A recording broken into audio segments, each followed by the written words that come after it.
Claro. A ver, según los cálculos de los estudiosos, el murciélago pardo duerme 20 horas al día. Un ocioso. La jirafa duerme 2. Se supone que el hombre tendría que dormir entre 6 y 8. El doctor Darwin Vizcarra me va a corregir. El doctor del sueño duerme 8 horas 30 minutos. Eso es lo que me dijo hace varios años en una entrevista, así que hoy día voy a resolver y vamos a ver por qué no dormimos, por qué tenemos insomnio, por qué nos despertamos a cada rato y por qué roncamos. Buenas noches, doctor Vizcarra. Buenas noches, encantado de ¿Cómo estar con está? ustedes. ¿Sigue durmiendo 8 horas 30 minutos? Aún. Así es. Y usted nunca bosteza en el día, está siempre alerta, en vigilia perfecta, porque duerme bien. No, en absoluto, no creas. O sea, Ya. yo, como todas las personas, tenemos noches buenas y noches malas. ¿no? Y en función a eso también nuestro desempeño en el día va a ir variando. ¿no? Pero el crear estrategias para poder ir compensando cada una de estas oportunidades que a veces son malas, sirve para poder mantenerse también funcionante en el día.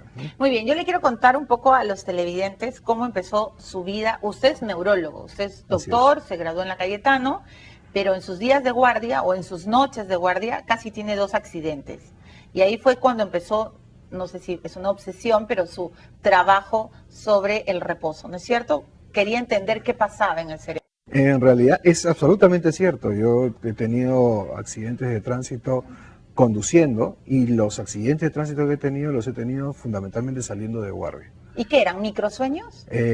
Yo creo que sí. Yo creo que es esa combinación que nosotros no podemos referir muy bien, que llamamos cansancio, distracción, errores de percepción, el cerebro que se hace más lento y que hoy por hoy conocemos que finalmente genera una tasa de accidentes muy elevada. Claro, claro. Y además muchos accidentes de carreteras básicamente porque el está cansado. Es la causa número 1 de accidentes en carretera y es causa muy importante también de accidentes y conductas anómalas en la conducción de vehículos en conductores de combi y conductores de mototaxis. Claro, el pestañeo, este microsegundo en que el chofer como que se queda dormido, ¿podría considerarse eso, como que se quedó dormido? Ah, sí, absolutamente. Es un estado en el cual deja de estar despierto, para ponerlo en términos simples. ¿no?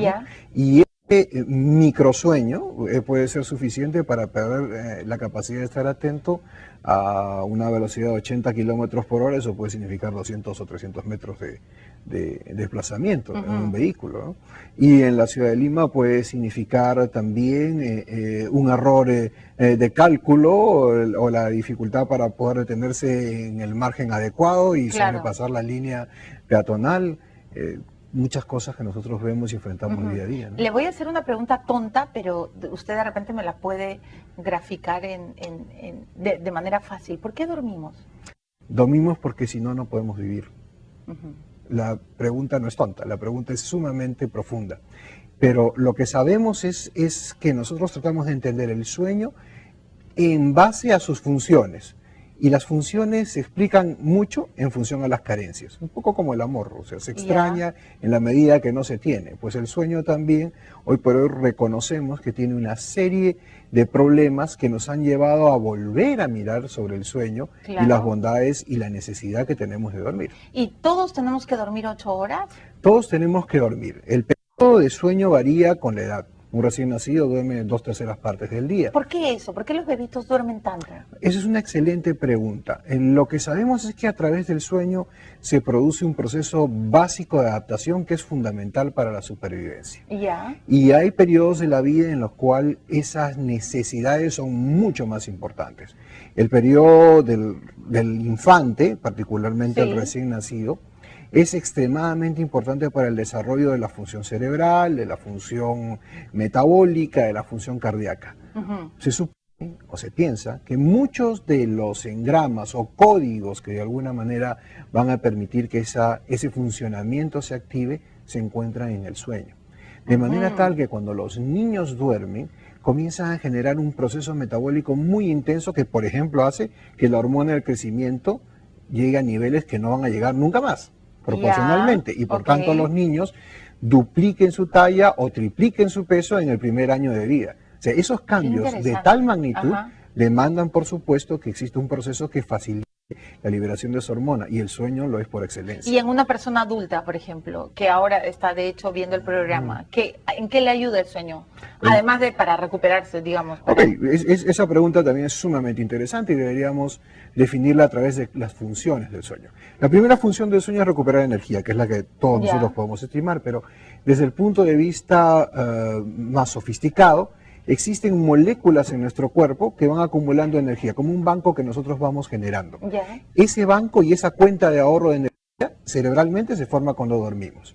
En la medida que no generamos esa cuenta de ahorros, nos tenemos que gastar en el día o como disponer para los recursos que de alguna manera necesitamos. ¿Y una persona puede recuperar esa energía o ese banco en 4 horas? O sea, usted duerme 8 con 30. Ya, hay gente que duerme 6, pero hay gente que duerme 4. Sí, las estadísticas nos muestran que para el ser humano, un adulto en edad media, dormir entre 6 y 9 horas, mientras más cercano o alrededor de 8 esté, va a ser mucho mejor. Entre 6 y 9 horas. Por debajo de 6 horas comienzan los problemas. Y los problemas que nosotros reconocemos van desde un incremento en la tasa de accidentes, que es un problema social, hasta trastornos metabólicos que llevan a la ganancia de peso, al incrementar la chance de cambiar la forma en la que los azúcares en el cuerpo, es decir, la glucosa se maneja, hasta llevar a trastornos que van a deteriorar la calidad de vida.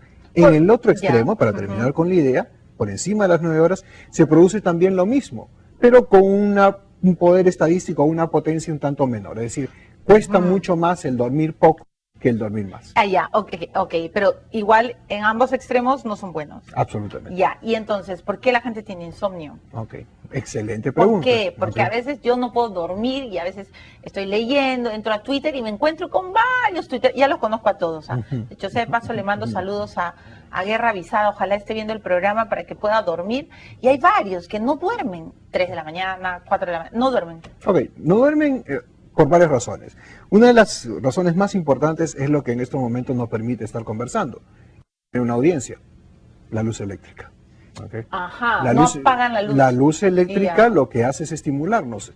Uno de los estímulos más importantes para mantener a una persona despierta y para poder sincronizar su ritmo de sueño es la luz.